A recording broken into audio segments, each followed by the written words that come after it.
नमस्कार दोस्तों, स्वागत है आपका स्टडी फॉर सिविल सर्विसेज में। यदि स्टडी फॉर सिविल सर्विसेज के छात्र हैं तो ये वाला टेलीग्राम जरूर ज्वाइन करके रखिए। यूट्यूब चैनल में हमारे साथ है तो भी ये वाला टेलीग्राम ज्वाइन करना बहुत ज्यादा जरूरी है। सारे नोटिफिकेशन, सारे अपडेट, सारे मोस्ट इंपोर्टेंट पिक्स, सारा रिवीजन सब कुछ यहाँ पे बताया जाता है। देखिए ये हमारा एससीएस डेली क्विज चैनल है, इसमें डेली क्विज होती है, बिल्कुल फ्री में, इसको जरूर ज्वाइन कर लीजिएगा। ये हमारा इंस्टाग्राम का पेज है, इसको जरूर फॉलो कर लीजिएगा। Study for civil dot services करके अगर आप इंस्टाग्राम में सर्च करेंगे तो आपको मिल जाएगा। वीडियो के डिस्क्रिप्शन में इसकी लिंक दी हुई है। इसमें आप स्टोरी सेक्शन जरूर देखते रहा करिए, प्लस इसमें हाईलाइट्स आते रहते हैं और प्लस पोस्ट आती रहती है, इनको जरूर फॉलो करते रहिए। दोस्तों यूपीपीसीएस प्रीलिम्स सी सेट का जो एग्जाम हुआ था, मतलब सी सेट का जो पेपर हुआ था, पेपर 2, उसके आंसर की को ऑफिशियली जो आंसर आया है उससे मैच करके एक बार देख लेते हैं। आइए इसमें बुकलेट सीरीज बी के अकॉर्डिंग देखते हैं कि कौन से प्रश्न आयोग ने सही माने। ठीक, मतलब प्रश्नों के कौन से उत्तर सही माने हैं। तो आइए देखते हैं। इसमें हिंदी से शुरुआत होती है। जो भी आपका बुकलेट क्रम है उसमें आप हिंदी वाला पोर्शन पहले खोल लीजिए। देखिए, हो सकता है वह आया हो, ये एक वाक्य है। अब आपसे ये पूछा गया है कि ये वाक्य कैसा है, ये कौन से वर्तमान में गिना जाएगा। तो ये संभाव्य वर्तमान है या संदिग्ध है, क्योंकि अपूर्ण तो ये हो नहीं सकता और अनिश्चित भी नहीं हो सकता। तो इसमें से आयोग ने जो आंसर माना है वो सी है। ठीक है, संभावना है कि वह आया हो और ये भी संभावना है कि वह नहीं आया हो, तो संदेह भी तो है यहाँ पे, लेकिन माना गया है सी वाले को। इसके बाद दूसरे को देखिए, बहती गंगा में हाथ धोना, ये क्या है, मुहावरा, और आप जानते हैं इसका मतलब क्या होता है, अवसर का लाभ उठाना। इसके बाद अगले वाले को देखिए, उसने नहाकर भोजन किया, मतलब पहले तो नहाया उसके बाद भोजन करने गया। तो आपको ये बताना है कि नहाकर कौन सी क्रिया का उदाहरण है। तो नहाकर जो यहाँ शब्द दिया है ना, वो असल में पूर्वकालिक क्रिया है। पहले वो नहाया, उसके बाद वो भोजन किया, तो पहले जो हुआ है वो पूर्वकालिक हो जाएगा। इसके बाद फोर्थ वाले में देखते हैं। इसमें कहा गया कि लिस्ट 1 को लिस्ट 2 या सारणी जो है उसको मैच करनी है। तो अल्प विराम, कोष्ठक, संक्षेप सूचक यानी संक्षिप्त करने वाले जो चिन्ह होते हैं, और योजक, योजक का मतलब क्या, जोड़ने वाले। अब यहाँ उसका चिन्ह बना हुआ है कि मतलब अल्प विराम दिखने में कैसा लगता है। और इसके बाद कोष्टक कैसा, तो ये सिंपल था, आप आराम से कर सकते थे। और इसका जो करेक्ट आंसर है वो डी होगा, क्योंकि आप जानते हैं अल्प विराम जो है ये क्वामा वाला है, कोष्टक जो है ये चौथा वाला, मतलब इस प्रकार से है। संक्षेप सूचक में आप क्या करते हैं, जैसे डॉक्टर लिखना है तो ऐसे गोला बना देते हैं छोटा सा, तो इसको मिला लीजिए, और योजक में डैश लगा देते हैं बीच में। ठीक, ऐसे करते हैं, तो इसका डी वाला सही था। इसके बाद अगले वाले को देखिए, आजीवन में कौन सा समास है जरा बताइए। तो इसमें हो जाएगा अव्ययी भाव, ये तो सिंपल है, पहचानना था आपको। इसके बाद 16वें में आपसे शुद्ध वर्तनी पूछी जा रही है। तो घनिष्ठ शब्द जो है, घनिष्ठ, ठीक है, ये शुद्ध है और बाकी जितने हैं वो गलत है। अगले वाले को देखिए, इसमें कहा गया कि तद्भव तत्सम युग्म, और क्रम जो है वो तत्सम तद्भव का है, मतलब पहले तत्सम रहेगा। तो तत्सम तद्भव युग्म का जो शुद्ध रूप है वो आपको इसमें से तलाशना है।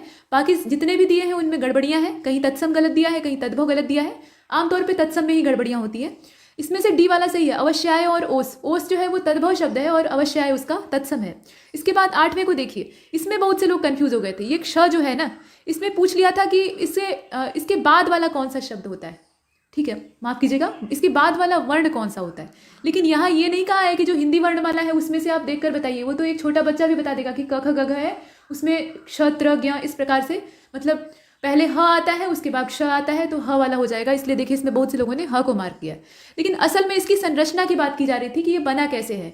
तो ये जो क्ष होता है ना, इसमें हल्का सा क का उच्चारण होता है और वो पहले आता है। तो यहाँ पर किस वर्ण के बाद इसमें, मतलब जो क्ष है उसका क्रम किस वर्ण के बाद आता है, ये आपको बताना है। तो हिंदी का जो शब्दकोश है उसके हिसाब से देखिएगा। शब्द संरचना, जैसे ये शब्द है ना, माफ कीजिएगा, ये वर्ण है ना क्ष, तो इसमें इसकी संरचना पर ध्यान दीजिएगा। तो आप जो शब्दकोश है, मतलब हिंदी की डिक्शनरी है कहने का मतलब, समझ रहे हैं ना, तो उसके अकॉर्डिंग समझ पाएंगे कि ये कहाँ पर ठहरेगा। ठीक, तो इसमें हल्का सा क का उच्चारण होता है, तो ये आसपास किसके होगा, क के होगा, तो इससे आप गेस कर सकते थे। तो सी वाला इसका सही है। इसके बाद आगे चलते हैं। यहाँ प्रश्न को इसीलिए ध्यान से पढ़ना आवश्यक होता है।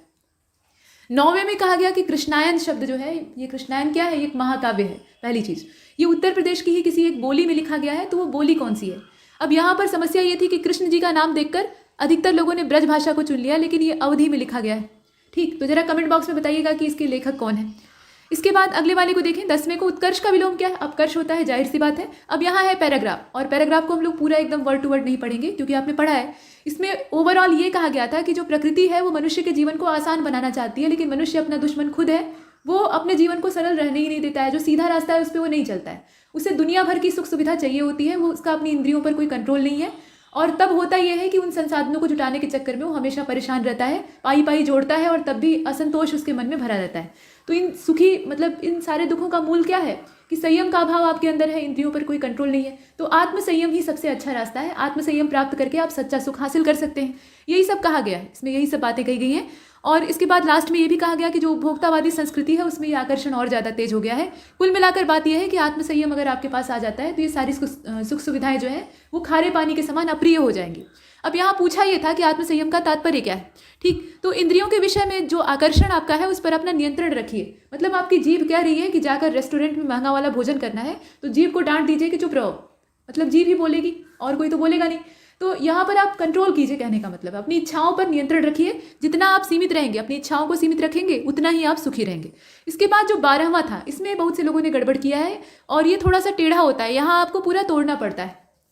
तो सत्ताच्युत देखने में लगता है कि ये वाला सही है, लेकिन ये इसकी वास्तविक संरचना नहीं है, इसमें दोष है, कुछ एक्स्ट्रा जोड़ दिया है, उतना ज़्यादा इसमें अतिरिक्त नहीं जुड़ेगा।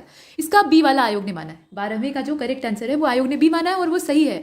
मतलब आप इस प्रकार से देखिए ना, स के नीचे हलंत है, फिर अ है, फिर त है, तो ये वाला क्रम इसका परफेक्ट होता है। आप करके देखिएगा तो आपको समझ में आएगा। इसके बाद 13वें को देखिएगा, इसमें कहा जा रहा है कि आज का मानव जीवन को जटिल कैसे बना रहा है। तो ऑब्वियस सी बात है कि वो जितनी भी सुख समृद्धि है उसको जुटाने के चक्कर में पड़ा हुआ है। तो 13वें का राइट आंसर क्या होगा, सी वाला हो जाएगा।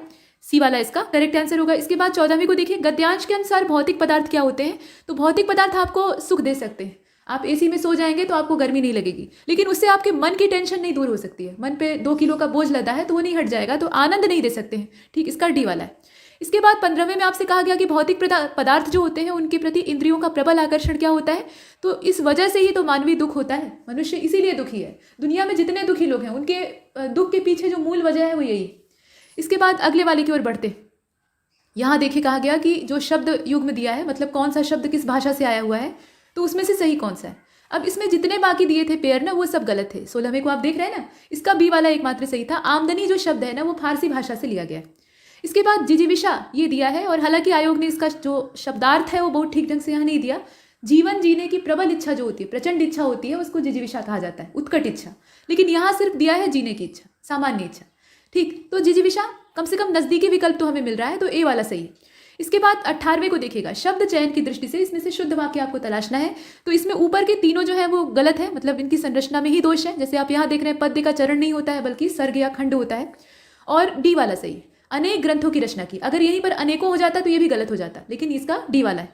अब इसके बाद अज का यहाँ पे अर्थ कौन सा नहीं है वो आपको बताना है। तो पहले तो आपको अज का मतलब पता होना चाहिए, जो मूल मीनिंग है इसकी। अज का मतलब होता है जिसका जन्म नहीं हुआ हो, या जो जन्म की सामान्य प्रक्रिया होती है, माता के गर्भ से जन्म होता है या बीज से निकलने वाला पौधा अंकुरित होता है, वही बात है। तो उनसे उन जन्म प्रक्रियाओं से न गुजरा हो, ऐसा व्यक्ति है अज। अब यहाँ पर देखिए, जिसका जन्म न हो वही चीज है। और दशरथ जी के पिताजी जो थे उनका भी नाम अज था, इक्ष्वाकुवंशी प्रतापी राजा थे, महाराज अज। ठीक, तो उनका नाम था। उसके अलावा ब्रह्मा विष्णु शिव, मतलब जो त्रिदेव है, उनका जन्म किस चीज से हुआ है किसी को पता नहीं है। ठीक, तो वो लोग अज हैं। मोती का यहाँ इससे कोई ताल्लुक नहीं है, तो इसका सी वाला हो जाएगा, जो इससे बाहर है। एकाधिक उपसर्गों का प्रयोग किस शब्द में हुआ है। तो भाई व्याकरण वो देखकर लग रहा है, व्याकरण में एक से ज्यादा उपसर्ग इस्तेमाल हुए हैं। अच्छा, 21वें को जरा देखिए, बहुत से लोगों ने लोकेश चुन लिया है और ये गलत है। लोकेश आप किसी को भी कह सकते हैं, लोक का ईश। ठीक, अब लोक देवलोक भी हो सकता है, पृथ्वीलोक भी हो सकता है। तो इसका शाब्दिक अर्थ क्या होगा लोकेश का, राजा। लेकिन देवता के लिए जो स्पेशल पर्यायवाची है वो विबुध है। ठीक, विबुध। इसके बाद 22वें को देखिए, स्वार्थ में कौन सी संधि है। तो भाई इसको तोड़ डालिए ना, स्व प्लस अर्थ। तो स्व में अ का उच्चारण हो रहा है और अर्थ में पहला जो वर्ण है वो अ है, तो अ में अ जोड़ेंगे तो आ हो जाएगा, यानी दीर्घ स्वर बना तो दीर्घ संधि हो गई। इसके बाद 23वें को देखिए, इसमें कहा गया कि गमन शब्द जो है इसको आपको विलोम बनाना है। तो आप कौन सा उपसर्ग जोड़ेंगे तो ये ज्यादा बेहतर होगा। इसमें आ जोड़ दीजिए, बाकी आप जोड़ेंगे तो उतना परफेक्ट नहीं बनेगा। आगमन, गमन मतलब जाना, आगमन मतलब आना। तो यहाँ तक हमने हिंदी को समाप्त किया। अब घुस जाते हैं अंग्रेजी में और देखते हैं इसमें आयोग ने क्या उत्तर दिया है। तो 24वां भाई, आप लोगों ने अधिकतर ये डायरेक्ट इनडायरेक्ट वाले अक्सर लोग गलत नहीं करते हैं, इसमें डी वाला ही होगा। इसमें दिया क्या था कि the doctor said to me take this medicine twice a day. Doctor ने मुझसे कहा कि इस दवा को दिन में 2 बार लीजिए। डॉक्टर ऐसा ही कहते हैं, अब मरीज करे ना करे वो अलग बात। तो यहाँ पर इसका जो इनडायरेक्ट स्पीच है वो क्या हो जाएगा, the doctor advised me. Doctor आपको डंडा लेकर बैठ कर नहीं कहेगा कि नहीं दवा खाओ, वो आपको एडवाइस ही दे सकता है। ठीक है, तो advised me to take that medicine twice a day, ये वाला इसका सही। इसके बाद 25वें में आपको ये फ्रेज जो दिया था ना, पुट अप विथ, इसकी एक्चुअल मीनिंग या एप्रोप्रिएट जो मीनिंग है वो बतानी थी। तो इसका हो जाएगा टॉलरेट। ठीक, टॉलरेट। इसके बाद अब अगले वाले को देखिए, यानी प्रश्न संख्या 26 से लेकर 29 तक के पैसेज के अकॉर्डिंग आपको आंसर देना है। तो इसमें जो पैसेज था शुरुआत में थोड़ा पढ़ लेते हैं, एक एक वर्ड टू वर्ड यहाँ नहीं पढ़ेंगे क्योंकि हमें आंसर से मतलब है। तो when I go into a stranger's personal library I wander around the book shelf to learn what sort of person the stranger is and when he comes in I feel that I know the key to his mind and the range of his interest. ठीक, लेखक जो है वो किसी अपरिचित व्यक्ति से मिलने जाता है तो पहले उसकी बुक सेल्फ को देखता है, इससे उसके मस्तिष्क का लेखक को अंदाजा हो जाता है कि वो व्यक्ति असल में कैसा है, वो किस प्रकार की किताबें पढ़ता है या किताबें पढ़ता भी है या नहीं पढ़ता है। उसके बाद लेखक ने ये बताया है बीच वाले पैराग्राफ के बीच के हिस्से में कि आपके पास लग्जरियस बहुत सारी चीज़ें हो सकती हैं, बाथरूम हो सकता है, बेडरूम हो सकता है, ड्राइंग रूम हो सकता है, मतलब एक आलीशान बंगला हो सकता है, कहने का मतलब है। लेकिन उससे आपकी वेल्थ पता चलती है, न कि बौद्धिकता। ठीक है, जो आपकी माइंड की वेलनेस है वो उससे नहीं मालूम होती, वो उस चीज़ से मालूम होती है कि आपके पास किस तरह की किताबें हैं या किताबें हैं भी या नहीं। तो रिचनेस जो है या एक ऑनर जो है मकान का वो कितना रिच है, ये इस बात से अंदाज़ा नहीं लगा सकते। ठीक है, अब इसके बाद ये भी कहा गया कि कुछ लोग, यहाँ पे लेखक ने तर्क दिया है कि कुछ लोग ये मतलब दलील देते हैं कि किताबें काफ़ी महंगी होती हैं, उनमें कौन इन्वेस्ट करेगा। तो $2 आप मात्र खर्च करके एक लिटरेचर के बारे में बहुत अच्छी जानकारी प्राप्त कर सकते हैं, और अगर आप $100 इन्वेस्ट करते हैं तो आप पूरी लाइब्रेरी खरीद सकते हैं। हालांकि किताबें बहुत महंगी आ रही हैं तो इतना मतलब अतिशयोक्ति हो गई, लेकिन लेखक ने लिखा है तो इतना कुछ है। और ऐसा इन्वेस्टमेंट है उसे हम क्यों करें, क्योंकि जो खरीदने वाला व्यक्ति होता है वो सिर्फ उससे लाभान्वित नहीं होता है, बल्कि उसके आने वाले जो लड़के बच्चे हैं, आने वाली जो पीढ़ी है वो भी उससे लाभ प्राप्त करती है। अंत में ये भी कहा गया कि एक मास्टर स्पिरिट की तरह से ये इम्पैक्ट डालती है और आपके लिए यूनिवर्स की विंडो ओपन कर देती है। मतलब आप पूरी दुनिया, पूरे विश्व को समझ सकते हैं किताबें पढ़कर घर बैठे। तो यही सब इसमें कहा गया था। अब इसमें आपसे प्रश्न पूछा गया है कि बुक्स आर इंपॉर्टेंट फॉर, किस लिए इंपॉर्टेंट होती हैं। तो ये इंपॉर्टेंट होती हैं उस बायर के लिए जो इन्हें खरीदता है, साथ में उसकी जो नेक्स्ट जनरेशन होती है और जिसके पास ये जाती हैं, जहाँ जहाँ ये जाती हैं वहाँ वहाँ अपने ज्ञान का प्रकाश देती हैं, ये इनकी विशेषता होती है। ठीक, इसके बाद 27 को देखिएगा, what delight does a good book provide, मतलब कौन सा आनंद आपको एक अच्छी किताब देती है। तो ये एक विंडो ओपन करती है जो कि आपको पूरे यूनिवर्स, पूरी दुनिया, पूरी असलियत को जानने में सहायता करती है। इसके बाद अगले वाले में आपसे पूछा गया है कि जो वर्ल्ड लिटरेचर है, यहाँ आप देख रहे हैं वर्ल्ड लिटरेचर है, उस पर आप बहुत अच्छी कमांड हासिल करना चाहते हैं तो आपको क्या करना चाहिए। तो आपको कुछ वॉल्यूम किताबों के ले लेने चाहिए और इसमें मात्र $2 से ज़्यादा इन्वेस्ट नहीं होगा, ऐसा लेखक ने कहा है। और उसके सहारे आप ये जो परचेज आप करेंगे, इससे आप पूरे लिटरेचर के बारे में बहुत अच्छी जानकारी प्राप्त कर सकते हैं। अच्छी बात है। इसके बाद जो 29वां है, इसमें कहा गया, लास्ट क्वेश्चन इस पैराग्राफ का है, तो कंपाउंड वर्ड दिया हुआ है मास्टर स्पिरिट। ये कंपाउंड वर्ड है, देखकर मालूम हो रहा है 2 अलग अलग शब्दों को एक में जोड़कर एक नया अर्थ निकाला गया है। तो मास्टर स्पिरिट का मतलब क्या है, तो मास्टर का मतलब यहाँ पे नियंत्रण करता, कंट्रोल करने वाला, कंट्रोलिंग स्पिरिट हो जाएगा। ठीक है, नियंत्रणकारी जो स्पिरिट होती है उसको कहा जाता है मास्टर स्पिरिट। यहाँ तक हमने देखा। अब इसके बाद जो 30वां है ना, इसमें आप देखिए फिलिंग द ब्लैंक है, एक सेंटेंस दिया है जो कि बीच से अधूरा है, no sooner did she arrive, अब इसके बाद ब्लैंक स्पेस है, फिर कहा गया है कि दे स्टार्टेड लाफिंग। अब इसमें आप क्या भरिएगा, तो देन भरेंगे ना, THAN, देन, ये वाला इसका परफेक्ट है। इसके बाद 31 को देखिएगा, इसमें आपको ये बताना है कि जो पैसिव वॉइस दिया है, मतलब which of the following option has the correct passive voice from the following sentence. Passive voice में यहाँ पर जो नीचे 4 सेंटेंस दिए हुए हैं उसमें से सही की तलाश आपको करनी है। तो पहले मूल सेंटेंस को देखिए, lock up that house, lock up that house. अब इसका जो करेक्ट पैसिव वॉइस है वो क्या होगा बताइए। तो देखिए 31 का जो राइट आंसर है, यहाँ आपने देखा सी वाला हो जाएगा। ठीक, सी वाला हो जाएगा। Let that house B locked up, आयोग के हिसाब से इसी उत्तर को माना गया है। इसके बाद अगले वाले को देखते हैं, 32 को देखिए, which of these word is wrongly spelled, मतलब इसमें से स्पेलिंग मिस्टेक किसमें है, तो ये तो सिंपल दिखाई दे रहा है, इसमें डी वाला हो जाएगा, ट्रांसमिशन ऐसे नहीं लिखा जाता है। अगले वाले में क्या कहा गया, with reference to decision making which statement is are correct, मतलब यहाँ निर्णय वाला, आप जो इंटरपर्सनल स्किल और अंतर्व्यक्तिगत क्षमता वाले प्रश्न आते हैं वो सब दिए हुए हैं। तो कहा गया है कि मानवीय तार्किकता जो है वो सीमित है, मतलब उसकी अपनी एक सीमा है।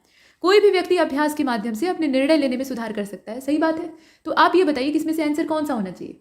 आयोग ने इसका सी माना है क्योंकि दोनों सही थे। ठीक है, दोनों यहाँ पे परफेक्ट है। तर्क की एक सीमा होती है, कोई भी अनलिमिटेड चीज़ नहीं है और उसे सुधारा जा सकता है निर्णय लेने की चीज़ को। इसके बाद 34 में आपसे कहा गया कि इसमें से जो अनुक्रम दिया है उसे व्यवस्थित कीजिए।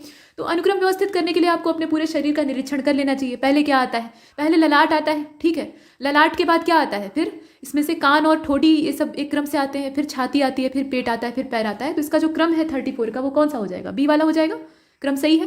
इसके बाद 35वें को देखिएगा, यहाँ 60 व्यक्तियों के सर्वेक्षण में पाया गया कि 25 व्यक्ति जो है वो समाचार पत्र एच पढ़ते हैं, द हिंदू पढ़ते होंगे, और 26 व्यक्ति जो है वो टी पढ़ते हैं, द टाइम्स ऑफ इंडिया।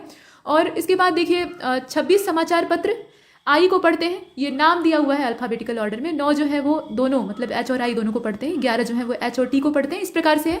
तो आपसे ये पूछा गया है कि 3 व्यक्ति जो है वो सभी को पढ़ते हैं, ठीक, सभी तीनों को पढ़ते हैं। व्यक्तियों की संख्या जो केवल एक समाचार पत्र पढ़ती है वो कितनी है?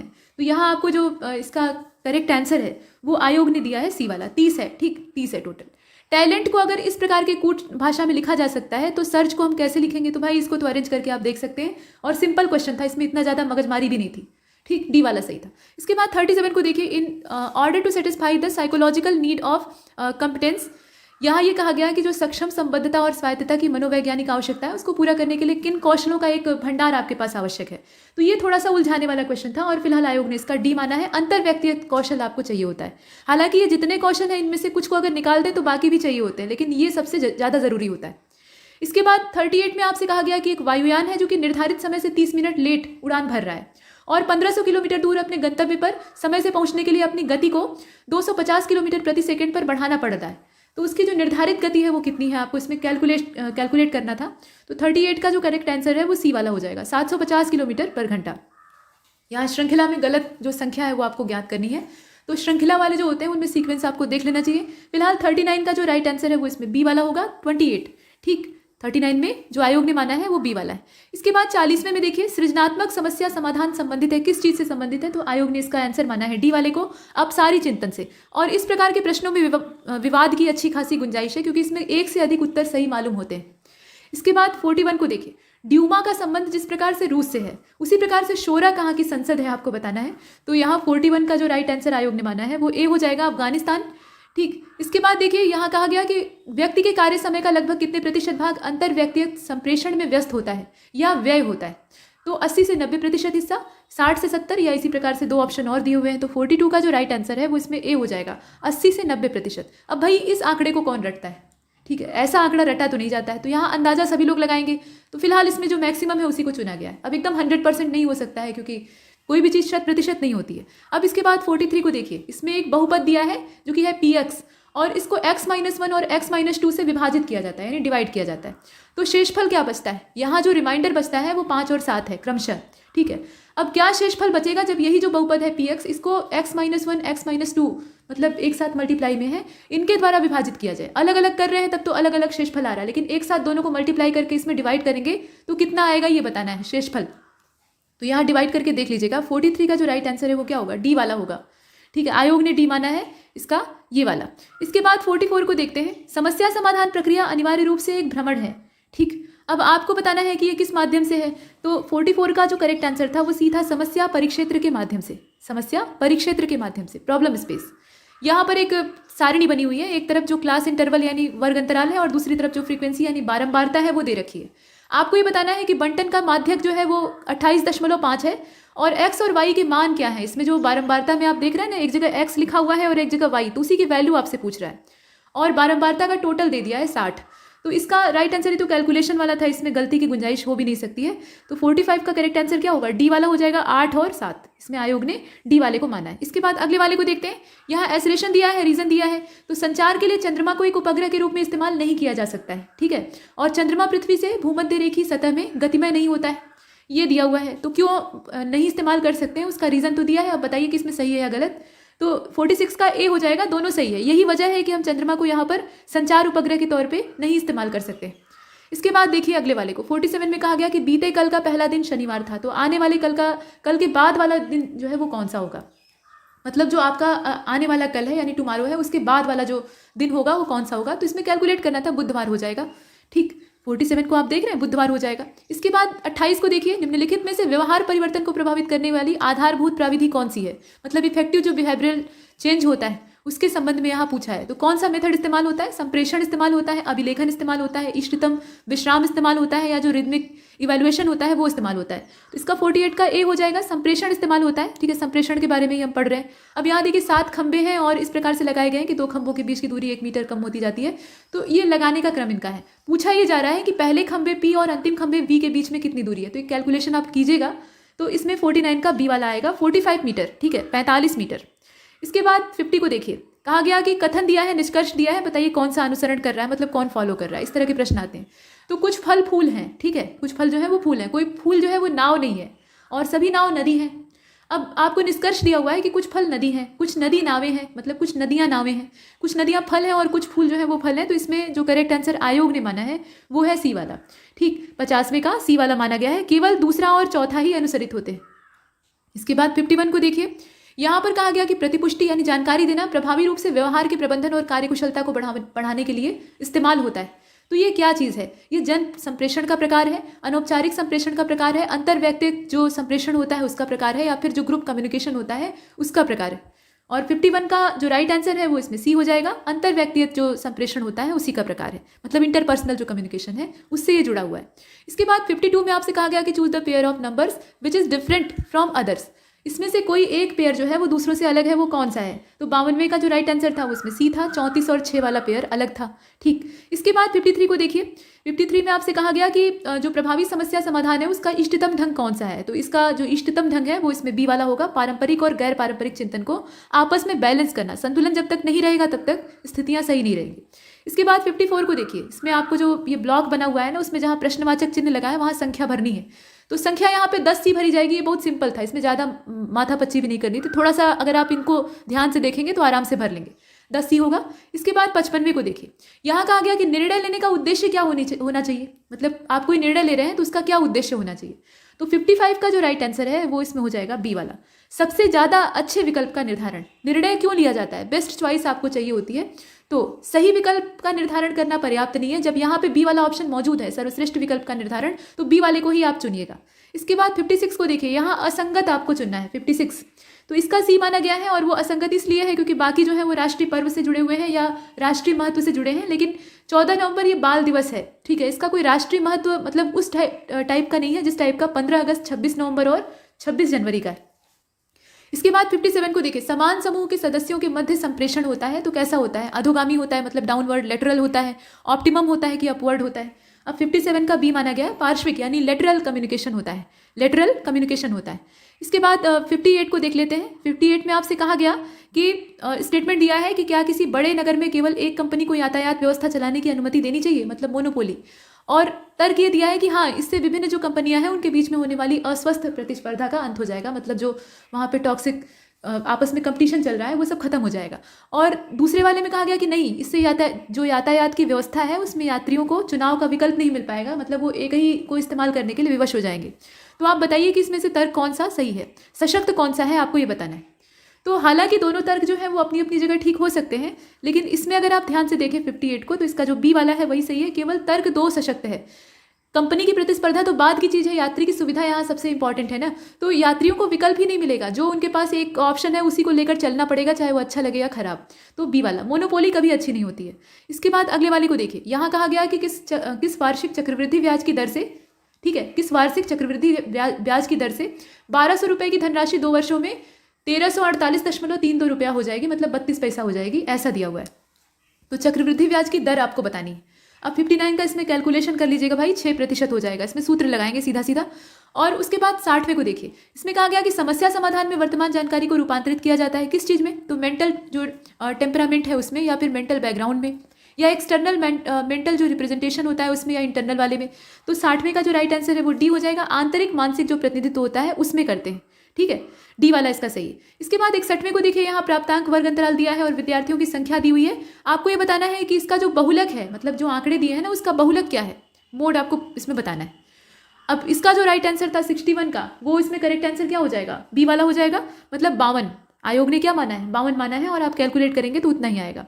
इसके बाद अगले वाले को देखिए, 62 में यहाँ सीरीज दी हुई है और कौन सी श्रेणी की संख्या नहीं है, मतलब आने वाली श्रेणी में जो संख्याएं शामिल हैं उसको नहीं चुनना है, जो नहीं आएगा उसको चुनना है। और 62वें का जो राइट आंसर है वो ए हो जाएगा, 256, वो इससे बाहर है।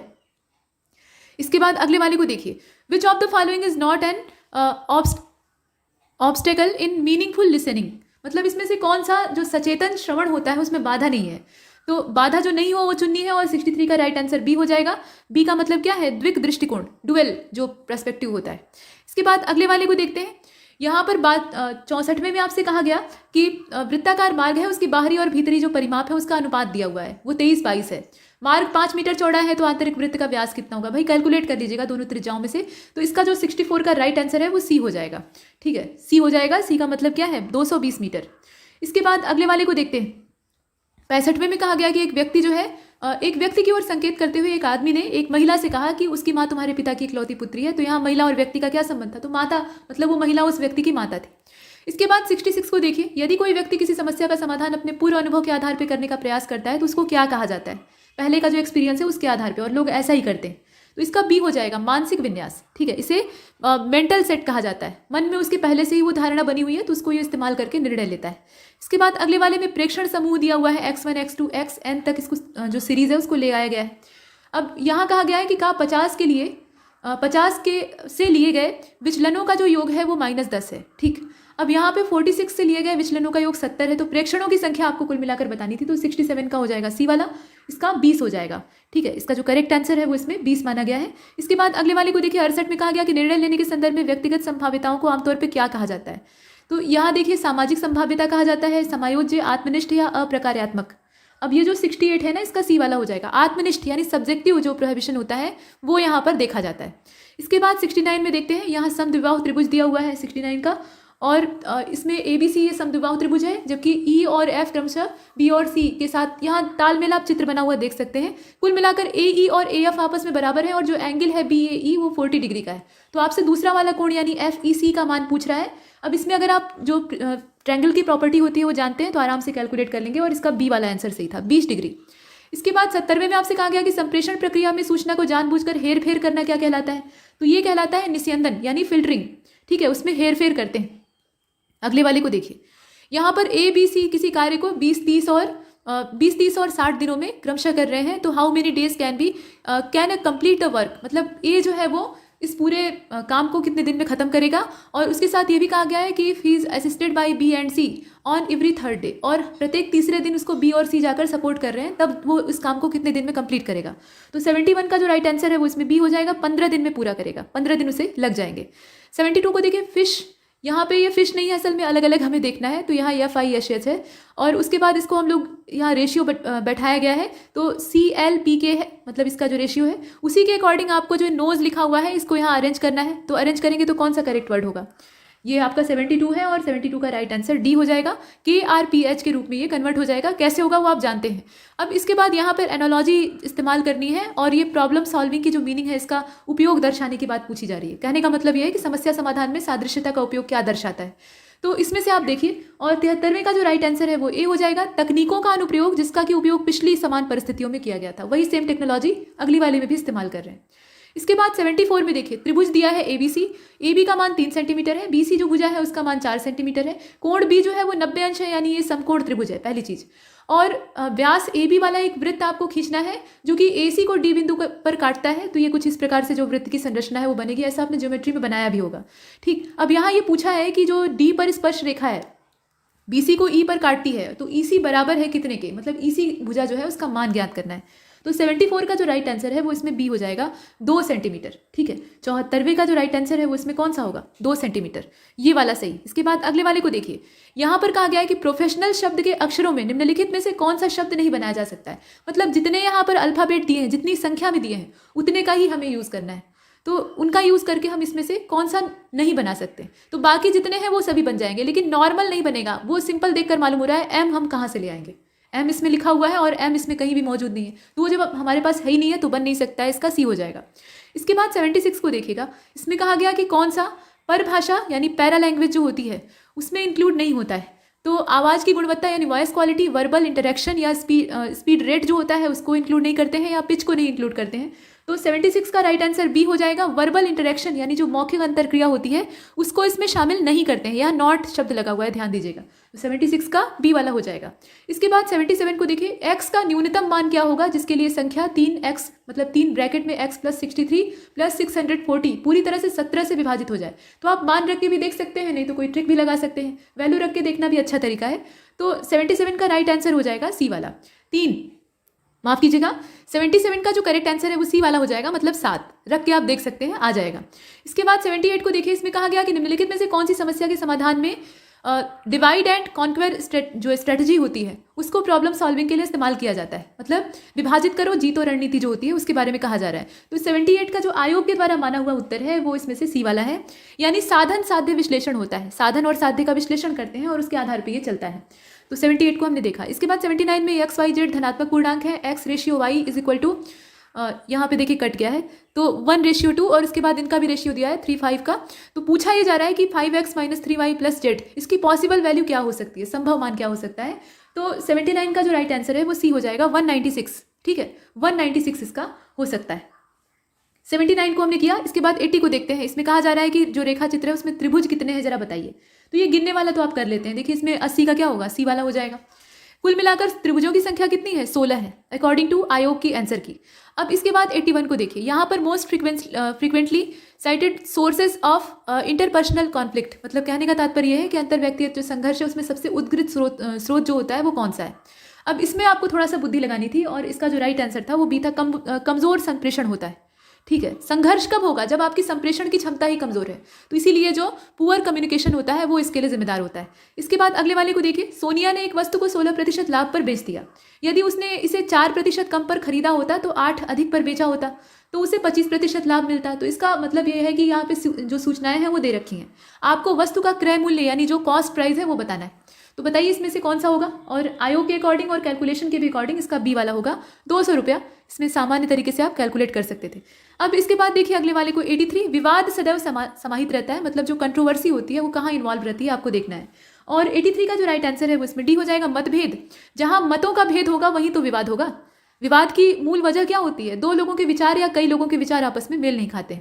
इसके बाद देखिए वह संप्रेषण जो किसी संगठन में समय बचाने के लिए समन्वय को सहज बनाता है उसको क्या कहा जाता है। तो इस प्रकार का जो संप्रेषण होता है ना उसको असल में पार्श्विक संप्रेषण कहा जाता है अकॉर्डिंग टू आयोग। ठीक, उसे पार्श्विक संप्रेषण कहा जाता है, लेटरल कम्युनिकेशन। अगले वाले को देखिए 85। किसी घन के सभी फलकों को इस प्रकार से यहाँ पर अरेंज किया गया, मतलब उनका जो रंग है वो दिया हुआ है कि the minimum number of colours required to paint all faces of a cube that no two adjacent faces may have the same colour. मतलब दो क्रमवार जो फेजेस हैं उनका कलर एक जैसा नहीं होना चाहिए, अलग अलग होना चाहिए। तो उसके लिए हमें कम से कम कितने रंगों की आवश्यकता होगी। तो 85 का राइट आंसर सी हो जाएगा। 3 रंग तो चाहिए ही होंगे, 3 रहेंगे तो काम हो जाएगा।